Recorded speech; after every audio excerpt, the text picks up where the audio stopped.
अस्सलामुअलैकुम, तो वेलकम है आप लोगों का एम रात चैनल में। टीईआई के डिफरेंट सोर्सेज ये दावा कर रहे हैं कि टर्की अपना इंडिजिनस TS-1400 टर्बोशाफ्ट इंजन बनाया है अपने हेलीकॉप्टर्स के लिए, और फिलहाल उसे गोकपे हेलीकॉप्टर पर टेस्ट किया गया है और मुस्तकबिल में इसे T-129 अतक 1 हेलीकॉप्टर पर भी लगाया जाएगा। टीईआई के मौजूदा बयान के मुताबिक 2024 के एंड तक सर्टिफिकेशन टेस्ट मुकम्मल कर लेगा TS-1400 इंजन, और उसके बाद 2024 के एंड तक ही इसके पहले 2 ऑपरेशनल यूनिट्स भी टर्किश एयरफोर्स को या टर्किश आर्मी एविएशन को प्रोवाइड कर दिए जाएंगे।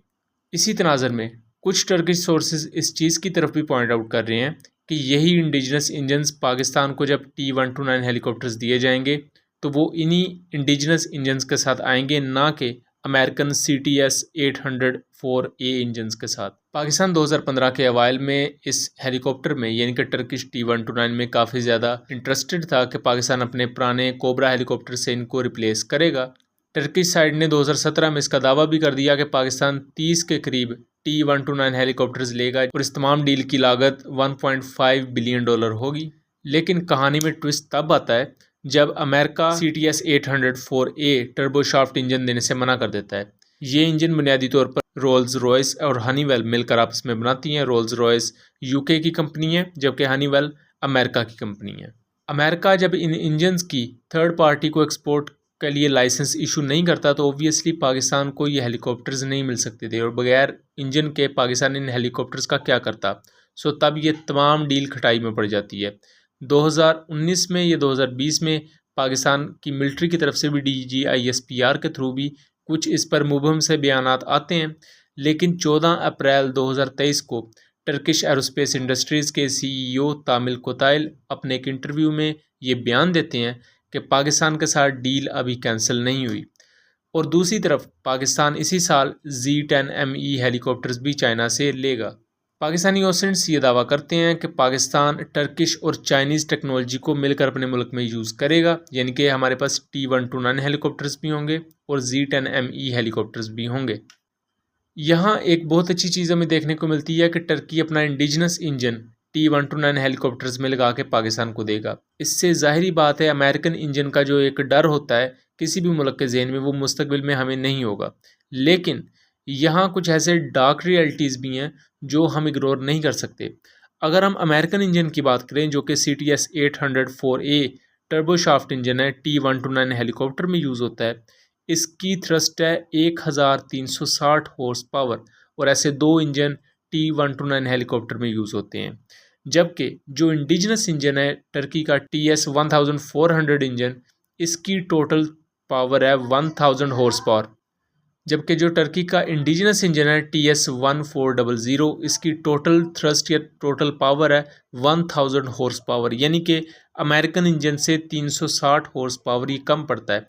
और अगर ऐसे 2 इंजन यूज़ किए जाएं तो टोटल जो खसारा होगा या टोटल जो पावर का लॉस है वो 720 हॉर्स पावर होगा, और ये एक मैसिव डिक्रीज़ होगा किसी भी अटैक हेलीकॉप्टर के इंजन की पावर को लेकर, और ऑब्वियसली उस एयरक्राफ्ट की या उस हेलीकॉप्टर की काइनेटिक एनर्जी को भी काफ़ी हद तक डिक्रीज़ कर देगा। अगर मौजूदा परफॉर्मेंस की बात करें तो मैक्सिमम टेक ऑफ वेट जो T-129 हेलीकॉप्टर का ये ग्रोस वेट है वो 5056 किलोग्राम है। 15,000 फीट की सर्विस सीलिंग प्रोवाइड करता है, जबकि इसका रेट ऑफ क्लाइंब 13.26 मीटर पर सेकंड है, जो कि तकरीबन 21,000 से 20,000 फीट पर। अगर टर्की इस पर अपना इंडिजिनस इंजन यूज़ करता है जो कि कम पावर के साथ आ रहा है, मतलब कि वो 720 हॉर्स पावर कम पावर प्रोवाइड करेगा, तो उस स्नैरियो में इसका मैक्सिमम टेक ऑफ वेट भी हमें कम देखने को मिलेगा। इसकी मैक्सिमम स्पीड भी 281 किलोमीटर पर आवर से कम होगी। इसके फ्लाइट पैरामीटर्स में एक तनज़ली देखने को मिलेगी। दूसरा, जैसे 2016 में पाकिस्तान आर्मी एविएशन ने T-129 हेलीकॉप्टर्स को पाकिस्तान में लाकर टेस्ट किया था, और बहुत ही सख्त किस्म की टेस्टिंग होती है पाकिस्तान की तरफ से, क्योंकि हमें किसी एक सिनेरियो के लिए कोई वेपन सिस्टम नहीं चाहिए। हमारे मुल्क में सहरा भी हैं, मैदानी इलाके भी हैं, पहाड़ी इलाके भी हैं। सो एक ओवरऑल कंपैटिबिलिटी को इंश्योर करने के लिए बहुत ही ज़्यादा रफ़ और टफ़ किस्म की टेस्टिंग होती है किसी भी वेपन सिस्टम की।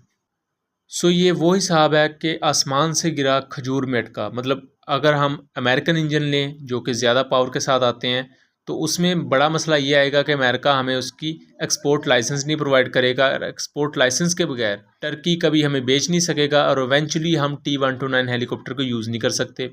दूसरा, अगर हम इंडिजिनस इंजन के साथ आएँ तो एक तो वो बिल्कुल एक नया प्लेटफॉर्म है, वो अभी तक मैच्योर नहीं हुआ। दूसरा, उसकी पावर भी कम है और जैसे पाकिस्तान आर्मी एविएशन के टेस्ट होंगे तो मेरा नहीं ख्याल टर्की का इंडिजिनस इंजन उनको फुलफिल कर पाएगा। जबकि अगर इसके मुकाबले में चाइना का Z10ME हेलीकॉप्टर देखा जाए तो उसका WZ9G इंजन 1200 किलोवाट की पावर प्रोवाइड करता है, जो कि तकरीबन 1500 हॉर्स पावर के राउंड अबाउट बनती है। तो एक तरफ आपके सामने 1000 हॉर्स पावर वाला इंजन है, दूसरी तरफ आपके सामने 1500 हॉर्स पावर वाला इंजन है। सो यहाँ क्लियरली जो एज नज़र आता है वो चाइनीज़ Z10ME ही हेलीकॉप्टर का आता है।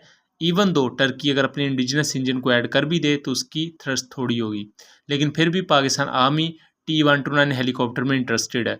और हो सकता है, जो कि काफ़ी ज़्यादा मुमकिन भी एक चीज़ है और ये सेंस भी बनाएगी कि टर्की सिर्फ गोकबे हेलीकॉप्टर के लिए 1000 हॉर्स पावर वाले इंजन को यूज़ करेगा, जबकि TS-1400 इंजन के अपग्रेडेड वर्जन्स बनाए जाएंगे जिनकी थ्रस्ट और ज़्यादा होगी, इससे बेहतर होगी और वो अटैक हेलीकॉप्टर्स में यूज़ होंगे। सो ये था एक आज का एनालिसिस। उम्मीद करता हूँ चीज़ें क्लियर रही होंगी। मिलेंगे अगली वीडियो में, तब तक के लिए अल्लाह हाफिज़।